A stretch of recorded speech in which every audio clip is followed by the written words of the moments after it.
Hi, I'm Greg Hunter. This is the weekly news wrap up for Friday, January 22nd, 2016, the WNW 223.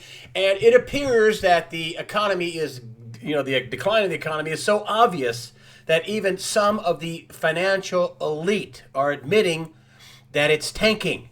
And I just want to bring your attention to Davos, Switzerland, the World Economic Forum. It's where the richest people, the top CEOs, the top people in government go once a year to kind of plan things for us little people. And here is the front page of USA Today. I was shocked. I couldn't believe this. It was on the front page of USA Today.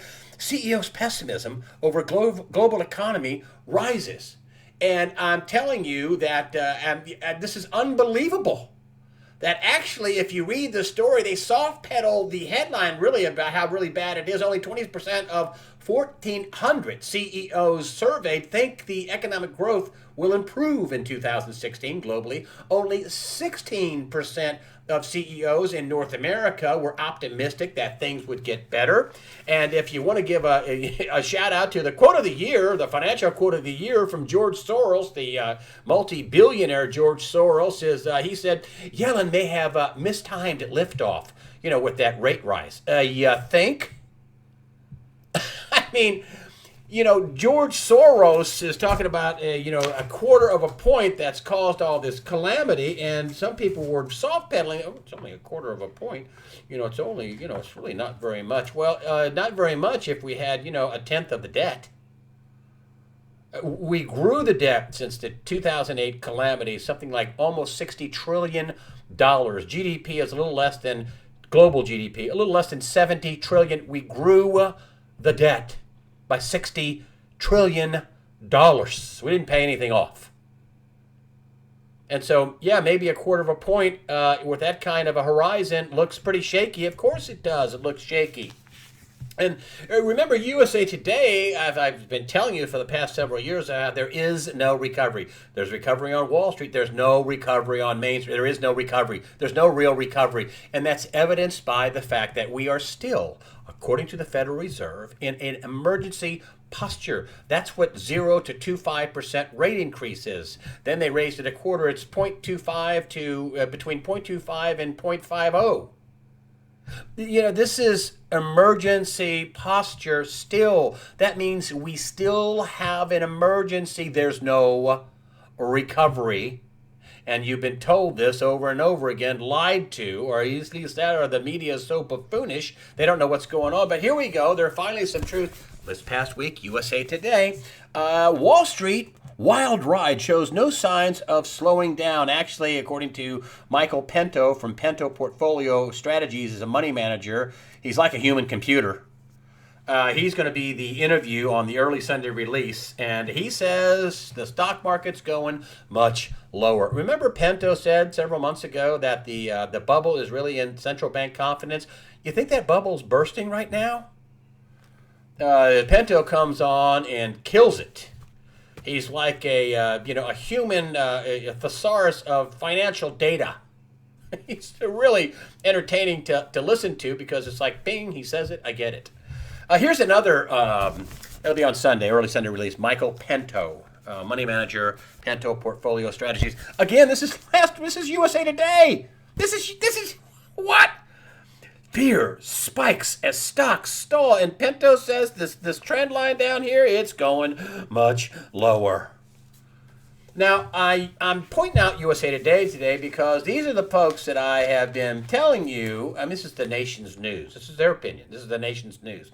And they are that, in the tank for Wall Street, dense, that they miss it so big. This is USA Today, money section. Get a look here. Okay, listen. Can you read that? Thursday, June 4th, 2015. Thursday, June. Here we go. Okay, here's one of their headlines on the front page of the financial section. Economy picking up steam. Well, it lost some steam now, didn't it?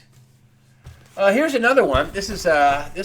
Let me get in there close so you can see. This is USA Today, money section. Let's get it. There you go. Monday, May 4th, 2015. Monday, May 4th, 2015. Hey, fear not. This May-October looks better than others. That was a disaster forecast. September was so freaky that after a year of telling us, the Federal Reserve, that they're going to raise interest rates, they couldn't do it. We had a flash crash, 1,000 points. And we didn't have a crash in our markets, but we sure did in China. And that freaked the Fed out so much, they didn't raise rates and held off to December, which, according to Rob Kirby, was they just raised rates to kind of support the dollar because they're buying up all this debt that nobody wants. A few more headlines here. Venezuela. Venezuela is at the point of no return. This is this oil glut, when oil price crashing, and 2016 bankruptcy is difficult to avoid. This is according to Barclays. This is a big bank, overseas bank over in Europe. According to Barclays, bankruptcy is difficult to avoid. And listen, when you start seeing companies and countries declaring bankruptcy and defaulting on debt, boy, it's going to be close. The dominoes are going to fall quickly at that point. FedEx profit doubles. Of course, they've got, the benefit of cheaper fuel, but it's laying off 1,700 workers. Is that what a company does that's killing it? That thinks they have a good horizon? Yeah, no. And here we go. George Soros, I love this, reveals he's short the S&P 500. Now, this is a guy worth, $25-30 billion. He's warning China will have a hard landing. They're $28 trillion in debt. And he says the Fed hike was a mistake. You think? $28 trillion in debt, and don't believe a word about it. China's really not significant. Boy, they sure were in the run-up. They sure were in the run-up from, 03 or 4 to, 2007 and 8 and the crash. And they sure were a big part of the, growing world economy, China, after 2008, 9, 10, 11, 12. China. Now, in $28 trillion in debt, it's not a big deal. And I want to bring you to the Baltic Dry Index, which is shipping of raw materials around the world minus oil. And there's been a story out how it's really not a good indicator. BS on that. Here's the Baltic, especially, and maybe a small little dip, maybe not a good indicator, but we're talking about record lows. Here's the Baltic Dry Index. And I'm going to show you this part of the scale right here. See this up here? This is 07, 08, okay? It was at 1,200, and now if you look down here, and I just drew on this thing. I didn't print out a new one. I've been using this. Here we go. It was at this red line. It was like 480 something. Now it's officially off the chart. I wrote in 355. It's more than 20%. Look at that, folks. Look at this. More than 20% below its all-time low. Raw materials are slowing to a standstill. That means the economies aren't growing. That means people are making less money, big picture. That means they can't service this extra $60 trillion of debt they piled on. The oil companies, I think, have upwards somewhere in the neighborhood of up to $1 trillion loaned out by the banks. And the ripple effect of that is going to be unbelievable. You may be getting the 47 cent a gallon gas, and some people are saying that oil may go lower. Yes, yay, but boy, it's going to cause bankruptcies and defaults and a ripple effect. And the oil industry was the industry that really had the good jobs. That's where all the really good jobs were coming from. Not McDonald's jobs, and there's nothing wrong with doing honest work. Not fast food jobs and not service jobs. And these are jobs that paid $45,000, $50,000, $60,000 a year benefits. They were nice jobs. Poof. And then you wonder why, with this backdrop, that people are buying guns like crazy. This is in USA Today. Gun check appeals halted. This is background checks.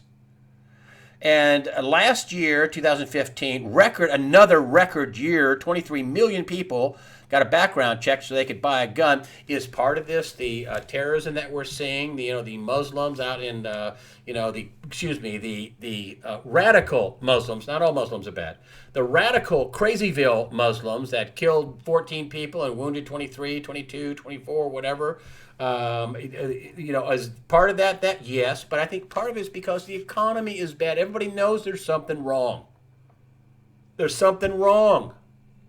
When Macy's is laying off people, Walmart's laying off people, there's something wrong with the economy. Next up, Hillary Clinton.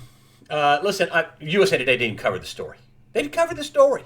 This is mainstream media that will destroy their own business model, which is covering the news.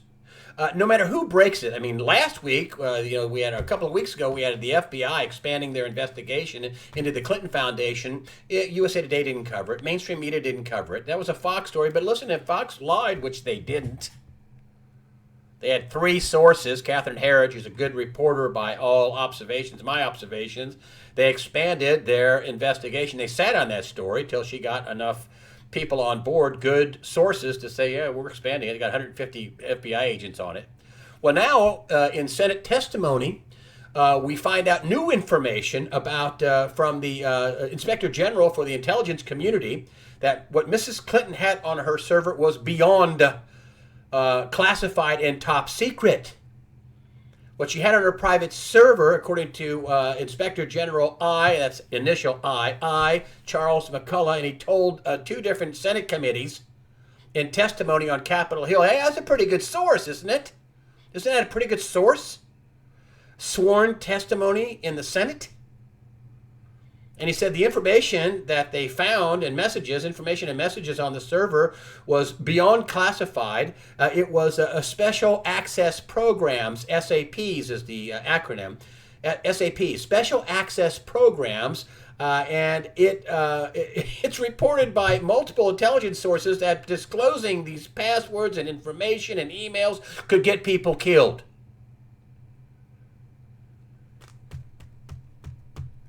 Now think about this, folks. As I've said before, forget about obstruction of justice, not handling classified, documents and top secret documents. Now we have a whole other echelon that's beyond top secret. Special access programs, SAPs. In this case, there's even a tinier window of people with security clearances for that. She's got a private server. Nobody's got a security clearance. They back the server up on a cloud across the country. Nobody's got a security clearance. And forget about, again, obstruction of justice, perjury, lying to investigators, mishandling documents. Under the Espionage Act, there's a clause for gross negligence. If this isn't gross negligence, she's unfit to be president. She's not going to make it. I said more than a year ago before this all broke, she'd never be elected. Even if they don't charge her, she'd never be elected. I mean, Bill Clinton is a millstone around her neck. A whole new generation of young girls are going to go, what? He did what? He bit Juanita Broderick's what? He raped who? Who's Kathleen Willey? Who's Paula Jones? What? Forget it. She's finished. Toast. She's going to be charged. If she's not in charge, listen, the Democrats have to be worried as all get out that somebody like Bernie Sanders, who has got some crazy ideas, and I'm not for what he's talking about. I'm for capitalism. And if you believe in capitalism, this is one of the only points that Bernie Sanders and I agree on, you got to believe in bankruptcy. If you believe in capitalism, you have to believe in bankruptcy and criminal prosecutions for people who commit fraud. Clinton is finished. Done. Bye-bye. The Democrats know. They know she can't. Well, even Bill Clinton is starting to criticize her, her Super Tuesday, strategy. That's because he wants to, whoa, hey, wait a minute, hold on. I told you not to do that. Listen, this server thing is beyond just some small little thing where, she didn't want to have two devices. I mean, I'm telling you, she jeopardized the national security of America. I say Obama and James Comey, FBI director, Loretta Lynch, the attorney general, they got no choice. They got this makes Watergate look like a schoolyard prank. Done. Toast. Stick a fork in Hillary Clinton. Finished. U.S. Middle East policy is so bizarre it defies logic. I'm telling you, come on.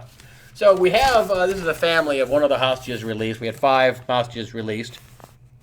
I got a friend of mine from Iran. He said, well, don't call them hostages. I mean, they're prisoners just like, we had prisoners. Okay, so they traded 5 prisoners, hostages, whatever you want, for 7 Iranians who were convicted of espionage and things like that here in America. And now they're going to get $150 billion. And on the day that came out, this was the next day, this story came out. AP, this is my local paper. U.S.-Iran ties warming over a nuclear deal.